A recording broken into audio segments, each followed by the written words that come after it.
What's up, YouTube? Welcome back to another video of Grown Up Trades. Today we got another reaction. 3 very scary true stories for Easter. Let's get into it. Horror story shorts. True Easter horror story 1. What the hell? Oh, it's based on the Easter Bunny. Okay. This happened on the night of Easter Sunday.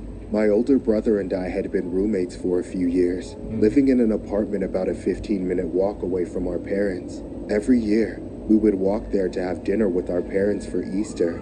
Our apartment and our parents' house were separated by a fairly large park, but a trail went straight through it. What is this voice? I can't listen to this the whole time. Which crossed under a bridge at about the halfway mark. It was early in the evening when my brother and I made our way through the park toward our parents. We weren't the only people out there, but it was becoming very empty. By the time we made it to the bridge, we hadn't seen anyone in a few minutes.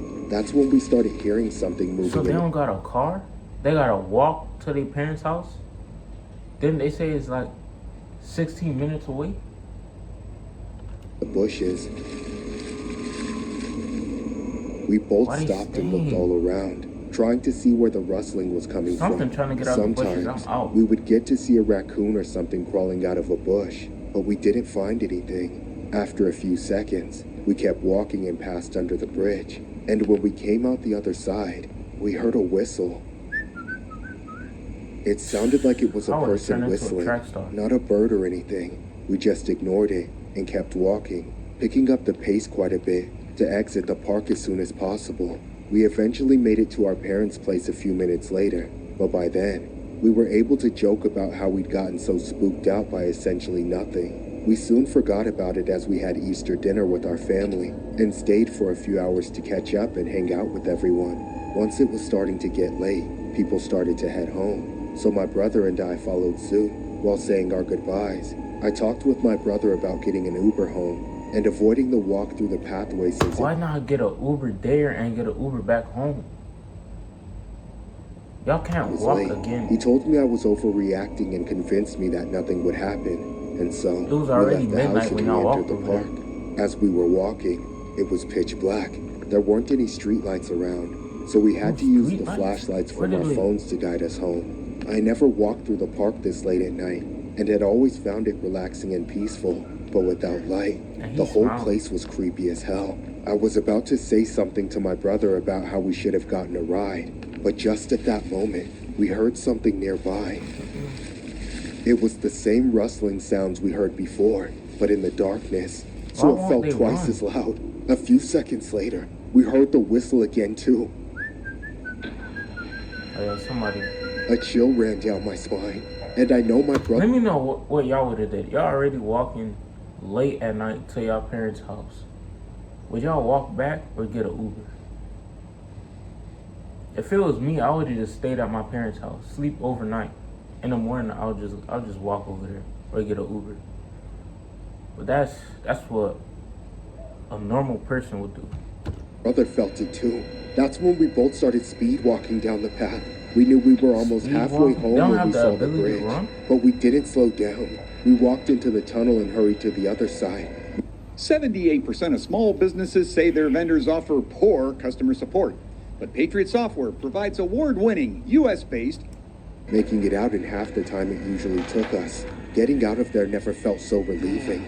That is until we heard the whistle again. In the house here. Get to the house. This time, it sounded like it was right behind us. We looked over our shoulders at the same time and saw it. There stood a man standing at the other side of the tunnel. He was dressed as the Easter Bunny, but he was holding an axe. Something about the sight of him made us stop dead in our tracks. Frozen with fear, we looked at him, then at each other, then back at him, trying to make sense of it. What's up with that guy? Maybe he works at the mall? Sure, because every kid wants a picture with the Easter Bunny about to chop their head off. Oh, shit. Yo, let's get out of here.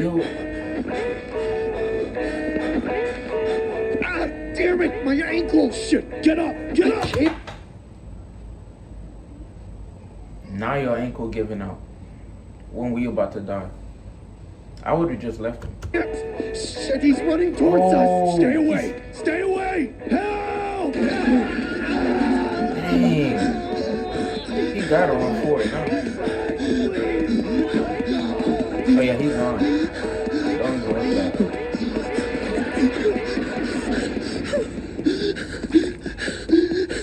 Why is it taking him so long to get past the bush? I didn't want to leave my brother behind, but I didn't have a choice. I had to get to safety and call for help. When I made it out of the park, I called the police, and then my parents. Minutes later, the police arrived and escorted me back to where we were attacked. By then, I don't know why I feel like the bunny gonna kill the police, then kill him.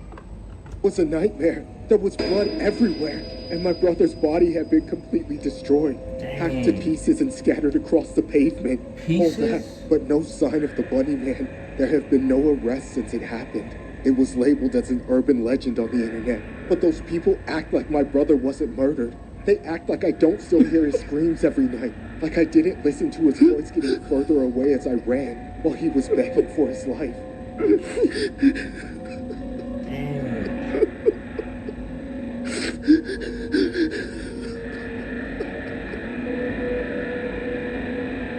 For this Easter, it was only fitting that we revisit the infamous Bunny Man Bridge urban legend. For those of you who... it's a true story. So this really happened. Who would dress up in a bunny costume on Easter and do this? You gotta be sick in the head. Who haven't heard of the Bunny Man? He was a notorious killer that wore a white rabbit suit. And at the stroke of midnight, lore has it that if you speak his name 3 times, he'll appear. Bunny Man. Bunny Man. Bunny Man. Bunny Man. Where he at?